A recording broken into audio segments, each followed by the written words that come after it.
Broadcasting from the business capital of the world, this is the Podcast Business News Network.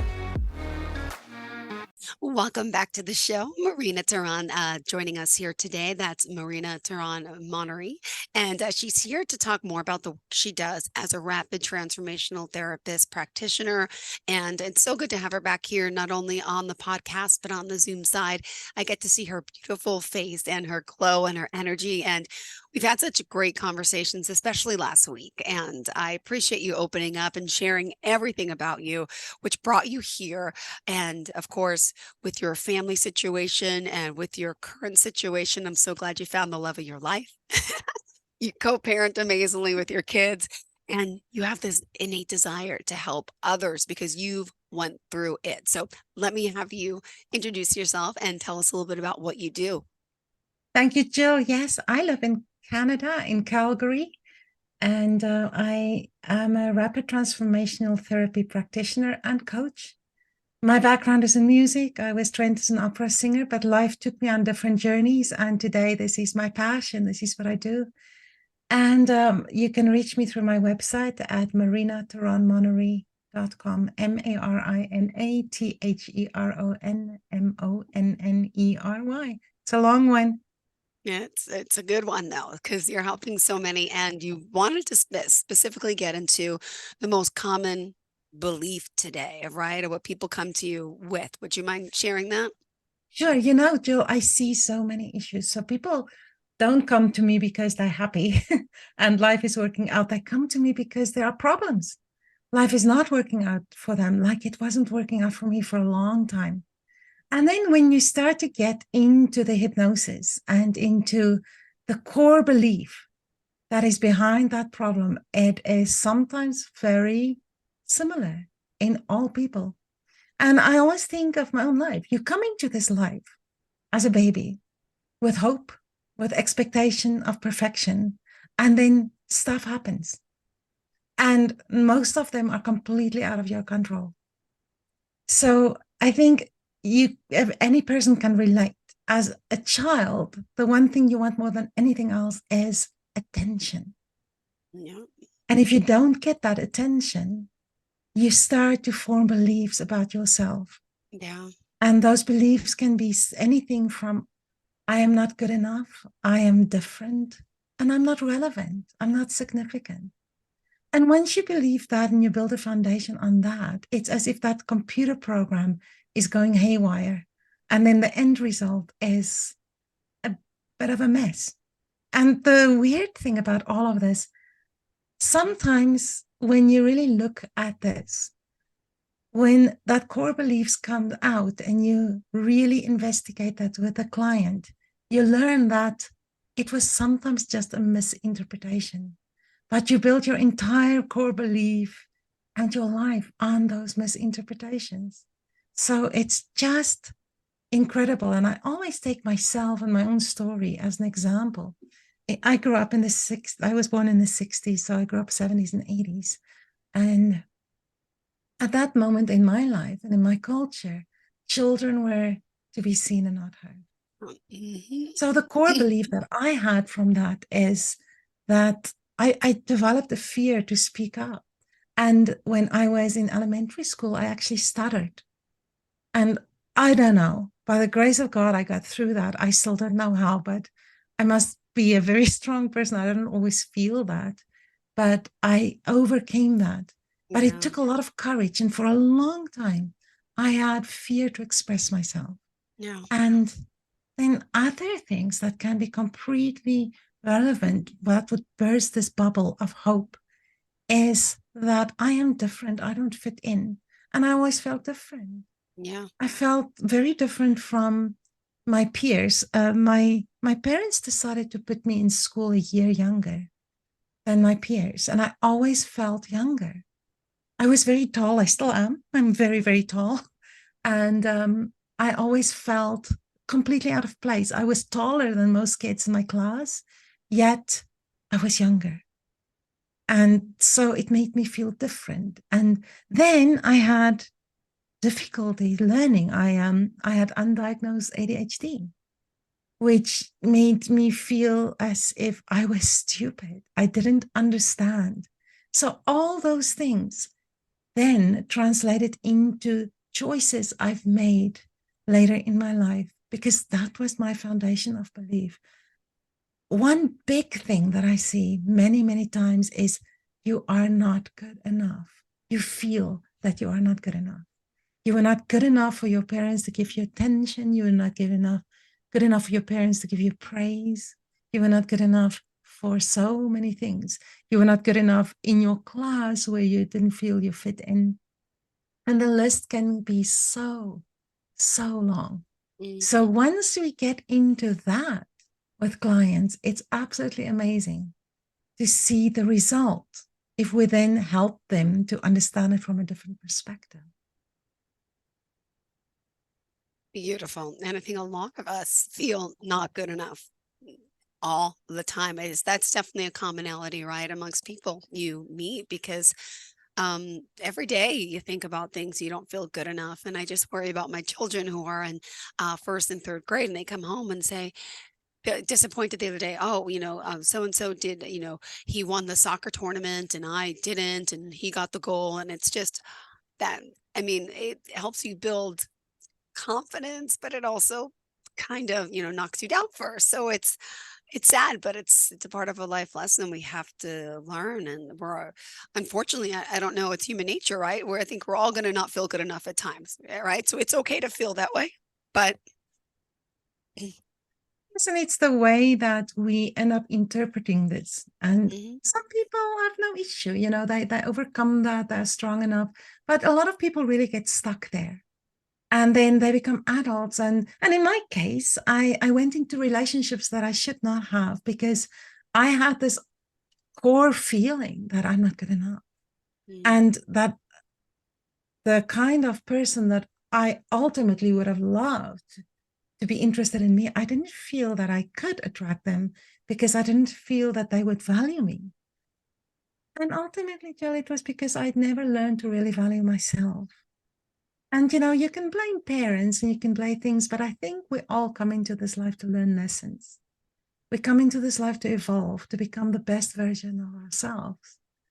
And sometimes the people who hurt us only came into our lives to teach us that lesson. to teach and to help us. Yeah. So I've learned to give gratitude to that. I always learn from Wayne Dyer. And I love his book, where he tells a story of his life, I Can See Clearly Now, where everything bad that happened to him, he could translate into a positive lesson. And that's the way I see my life. So I'm so grateful for the tough times I had, because I learned through that. I grew through that. And I can give so much love for the people who hurt me, because they only came to teach me. Yeah. And that's just such a good feeling. So I get to upgrade my clients to get to that point. So when they start to feel the value within themselves, when I can help them see that it was maybe never the job of the parents to teach them to love themselves. By not feeling loved, the ultimate lesson in life is to fall in love with ourselves, the creation that God made. Even though we're not perfect, I'm not perfect, but I'm so grateful for who I am. So grateful for my strength, for the lessons I've learned. And that is so relevant. Once you make peace with that, everything else falls in place. Thank you for sharing that. And hold on, Marina, would you mind sharing how we could reach out to you before we continue the conversation? Because we're Yes, about halfway through. Thank you. no problem. Yes, Jill, it's the best way to reach out to me is through my website, marinatheronmonnery.com, MarinaTheronMonnery. And that is the best way to reach me. All right. So what else did you want to share for today? So, about a lot of parents will listen to this and say, oh, but then I may be doing everything wrong. And I said that there are misinterpretations. So you may be a single mom, as you know very well, and you may be very busy and you may be wearing many hats.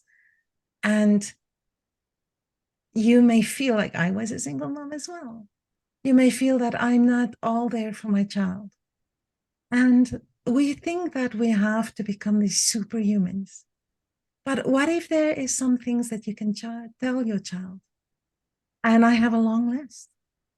Things like, I see you, I hear you, I love you. We all easily say, I love you. But what if we take it a step further? I love being your parent. I admire you. You are great. Let's try it your way. This is my way, but why don't we try it your way? Especially if they start to argue with you. Yeah. Let's try it your way. You are valuable. You're allowed to say no, and you're allowed to say yes. And I want to hear what you have to say. And the list can go on and on and on. So if sometimes we just take a second to say, I hear you, I admire you, you're great. Wow, what a wonderful human being you are. That just makes such a big difference. No. Thank you for sharing this. And, the people you're working with um, come from all different walks of life, different backgrounds. Could you just share just some of the, types of people that can benefit from this? I mean, obviously those that are not feeling good enough, right? Who Right. are not achieving what they want to achieve. What other types of, people can benefit from this work? Probably everyone, right? It's interesting. I had this conversation with my husband just yesterday because where I come from was a life of such frustration. I felt there is something more out there, but it just felt so out of my reach. And I felt like stuck and frustrated. And then I grew into this. And now I help people who are there. It doesn't matter what their issues are. If they feel, listen, I'm not living my full potential. I feel stuck. I feel frustrated. I feel misunderstood. I get that a lot. Um, Menopause is a very big thing. I Yeah. get a lot of women in menopause, and they start to look, it's a very common thing for them to come to me and say, I don't feel I have purpose. I don't know why I'm here. And that's such a big change in life because it's not just the hormonal change, it's also the time when your kids are now grown. They don't Yeah. need you anymore. They move out. You have an empty nest. And a lot of times we really live for our kids. And suddenly when they're gone, we sit back and we think, oh no, what now? And that is when I get clients coming to me say, Marina, I don't have any purpose. And when you don't have purpose, sometimes you get depressed. There's some underlying issues under depression that I think is a lot of times ignored. One is I don't feel I have purpose. Hmm. And the second one is, what are those whispers in your head that you tell yourself? Yeah. And if those whispers are, I'm useless, I'm a failure, I'm not good enough, I'm not pretty enough, I'm not valuable enough, nobody loves me, I shouldn't be here, that's depression. And then the last one is the lack of connection. And I think we saw that during the pandemic a lot, where suddenly, when you had a very busy social schedule in person, you lost that.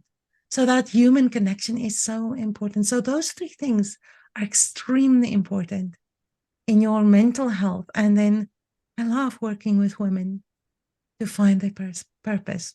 I work with men as well, but I see a lot of women who go through menopause and then just start to celebrate that, because I always feel, Jill, what if we don't go through menopause? That means something's wrong with us. If we go through menopause, we are normal. So just give that positive spin on anything that life throws at you. That's what I love about what I do. Thank you for sharing that. And for just those new time listeners who are just tuning in for today, just a quick little background about the struggles you went through and then how this career changed your life with rapid transformational therapy. Would you mind just sharing that? Yes, it's been a journey, and I grew up in quite a tumultuous household, very dysfunctional, and to the outside world they would have looked like the model family, but the stuff that happened behind closed doors. Hmm. Narcissistic father, mother eventually turned alcoholic, and I became the scapegoat. I'm the one who always really loved justifications, to be just, to be fair, and I've never felt that happened, and I started to speak up for that. Obviously I found my voice, and And that got me in a lot of trouble. And a lot of times when things went wrong in our house, because of the way I expressed myself, the story started, what did Marina do this time? Instead of what the real issue was. I took that very personally. I felt completely rejected. And then I made a lot of bad choices in my life as far as relationship goes, because I didn't feel I was good enough. Career choices, I made tremendously bad decisions because I didn't feel I was good enough. And then that led me into a life of a marriage that I really never should have gone into because I didn't believe in myself. I misrepresented myself because I saw myself through the eyes of my family. Mm-hmm. And then from there, when I finally got divorced, I moved to Canada just before my divorce, and I had two young children. My career was in opera singing, and I couldn't do that here with young children. And then I went into poverty. I had to feed my kids from the food bank, and that was hard for me. And then started to work myself up. My first job was a school bus driver, and then I just worked myself up, and I just studied more and worked harder. And it was by 2011, 2010 that things turned around for me in work. But there was still something missing. I decided to take a break from dating. I really tried to date. My one boyfriend passed away suddenly. And I thought it's my fault. I did something wrong. I'm not lovable. Why can nobody love me? And then it was a big aha moment for me that it's not their job, it's mine. And after I mastered that, and I don't think it's something that's a destination, I think it's a journey. I attracted the most amazing man into my life, won the man lottery. But after that, there was still this discontent. There was still this something missing. And I was diagnosed with breast cancer. The breast cancer to me was dealing with a lot of my childhood hurts, letting go, forgive, Yeah. get over it, find myself. And I always use the analogy of a lighthouse, Jill. If you are a lighthouse, Yeah. and all those hurts, all those things are just the waves hitting the lighthouse, and you let that light within you shine brightly, and that's your only focus, then those things are still going to happen. People are still going to have their opinions about you, but you have the ability to rise above that, to focus on who you really are. Yeah. So much so that all these rejections that comes to us in life becomes really irrelevant. What if you can get to the point where you don't notice them anymore? Because the way people treat us has nothing to do with us. It's only a reflection of their self. I had a client yesterday, who said to me, every time he walks into the room and he looks at his father looks at him with hatred. Yeah. And so I said to him, but what does that have to do with you? Mm-hmm. And I said, but he said to me, it makes me feel bad about myself. I said, but just imagine that there's this invisible wall, and that man is looking at himself with hatred, not at you, because that's just coming from his soul. It has nothing to do with you. It's a self-reflection. So if we can learn to detach from that. And so I love these exercises like the lighthouse. I use an exercise of a hot air balloon a lot as well, to rise above, to completely detach ourselves from other people's opinions and their words and their rejections. It had nothing to do with us. So if we can learn that, it would change our lives. Aww. So a little bit of my background and a little bit of a lesson. So just to continue, once I started to really improve my life and I started to live the life that I love, a lot of people asked me, Marina, what did you do? Why are you so happy? How did you lose all the weight? What did you do? And I ended up feeling that this is my calling. Yeah. The lessons that I've learned is not just for me. It's to pay forward.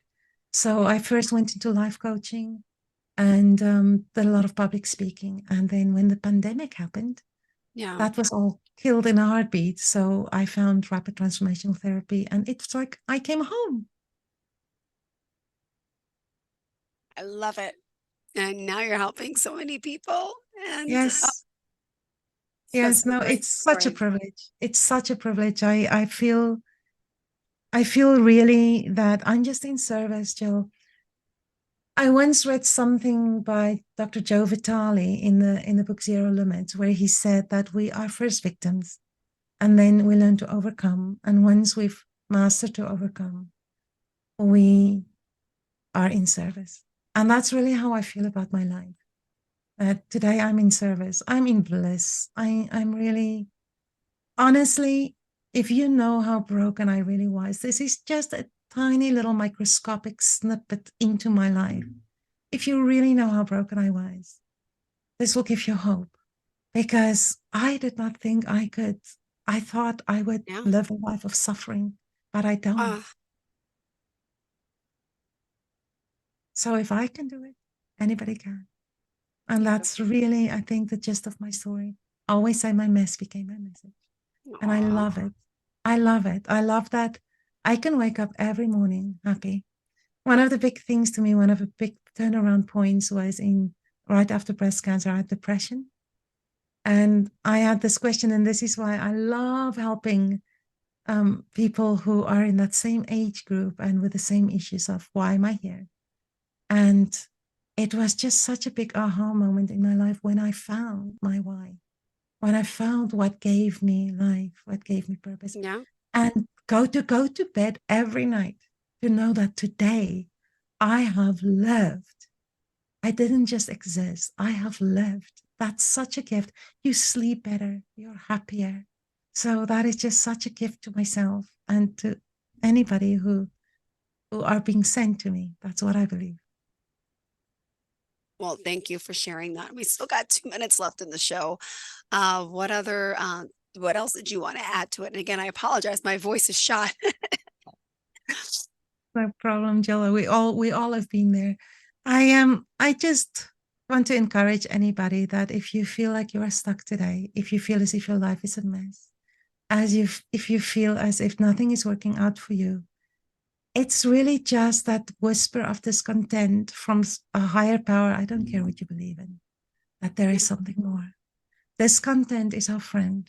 It's showing us that there are other possibilities for us out there. We don't have to settle. There is always something better. And if you can find that within yourself, and if you can find that and the way to get there, I promise you, on my life, that life will change for you 100% like it did for me. Thank you so much, Marina. And if someone wants to chat with you, you offer initial consultation, right?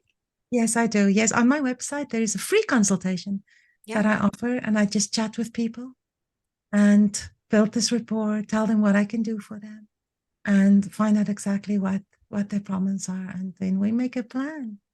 Perfect. Thank you so much. And looking forward to the next time we get to connect. And thanks again, Marina, for being here. And one more time, tell us how we can reach out. On my website, marinatheronmonnery.com, MarinaTheronMonnery.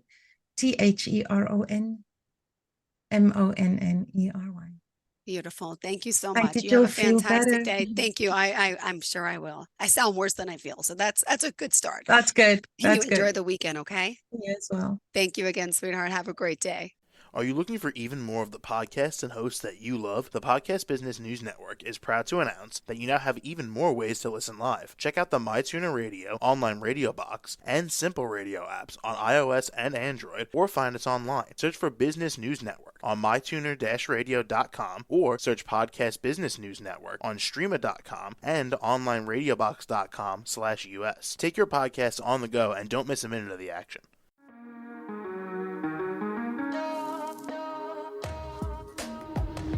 Broadcasting from the business capital of the world, this is the Podcast Business News Network.